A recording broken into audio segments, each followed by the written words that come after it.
Il y a ceux qui sont contre pour des raisons politiques, et il y a ceux qui sont contre le vaccin parce qu'ils sont contre tous les vaccins. Ils n'ont fait aucun rappel, tétanos, etc. Ils ne l'ont pas fait, et ils ne le font pas à leurs enfants, et donc forcément, Covid, ils ne le feront pas non plus. Mais on peut aussi l'accepter, l'entendre.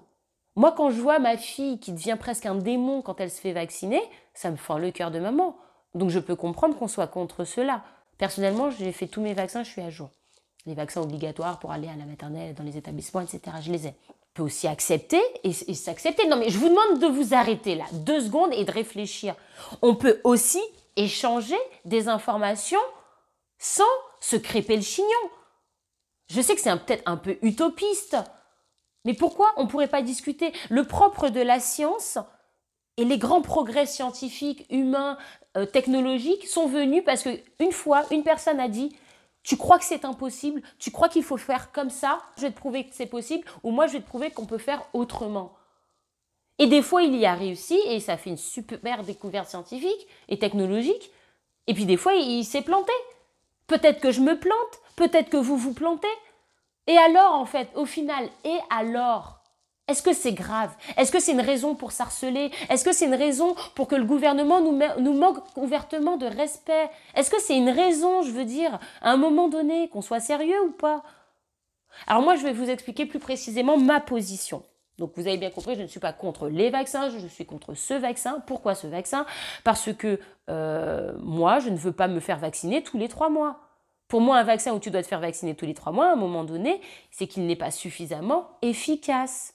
Tous les ans, je peux le concevoir comme la grippe, mais pas tous les 3 mois. Surstimuler le système immunitaire tous les 3 mois, c'est quoi les conséquences sur le long terme? Moi, c'est ça aussi.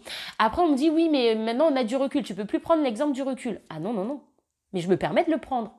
Je me permets de le prendre parce que j'ai discuté, pas avec que mon médecin, avec plein de médecins généralistes, qui étaient mon médecin ou pas mon médecin. Alors, je vais vous le dire, une confidence, ils ont tous essayé de me convaincre de me faire vacciner. Donc, pour vous dire que c'était pas des médecins que j'avais dans ma poche. Voilà, donc ils étaient très honnêtes avec moi. Par contre, ils m'ont dit aussi tous avec honnêteté, le recul sur un vaccin, c'est pas sur 1 an, c'est sur 15-20 ans. Donc là, dans tous les cas, le recul, on l'aura pas. Ça, c'est factuel. Je n'invente rien, c'est factuel. Un vrai recul, c'est sur 15-20 ans. Donc, dans 15-20 ans, quand j'aurai 45-50 ans, je verrai, si on n'a que ça à me proposer, je verrai à ce moment-là, du coup. Mais moi, ça ne va pas me convaincre de me dire on a 1 an ou 2 ans de recul. Scientifiquement, ce n'est pas suffisant et il faut être objectif aussi. Maintenant, j'incite pas les gens à ne pas se faire vacciner. Je dis juste pourquoi moi, je ne le fais pas. Deuxièmement, je ne prends jamais de médicaments. Et depuis que je suis gamine, quand j'ai même un petit mal de crâne, des petits bobos voilà, d'enfant, je ne prends pas de médicaments. Depuis petite. Moi, si toi, tu es une personne qui est habituée aux médicaments, bien sûr que je vais te dire prends le vaccin. Parce que tu n'as pas non plus habitué ton corps depuis petit à se renforcer tout seul finalement. Depuis petite aussi, je renforce mon système immunitaire par une alimentation variée et équilibrée, par des activités physiques sportives, mais aussi parce que je ne suis pas hypocondriaque. Donc c'est aussi accepter, quand il y a ta nourriture terre, de le manger. De pas sans arrêt tout nettoyer, tout laver. Je me lavais pas systématiquement les mains, des choses comme ça. Ça renforce, mine de rien, le système immunitaire surtout. Alors, petite astuce, si vous faites ça à vos enfants, à bébés, voilà, les laisser mâchouiller des pierres, des cailloux, etc. Ça renforce son système immunitaire, ça a été prouvé scientifiquement. Et je renforce aussi mon système immunitaire de l'intérieur, donc actuellement appelé le microbiote.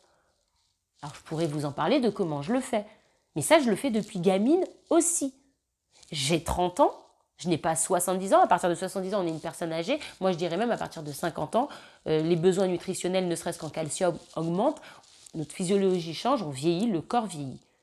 Donc, je conseillerais forcément à tout le monde, ou plus de 50 ans, bien sûr.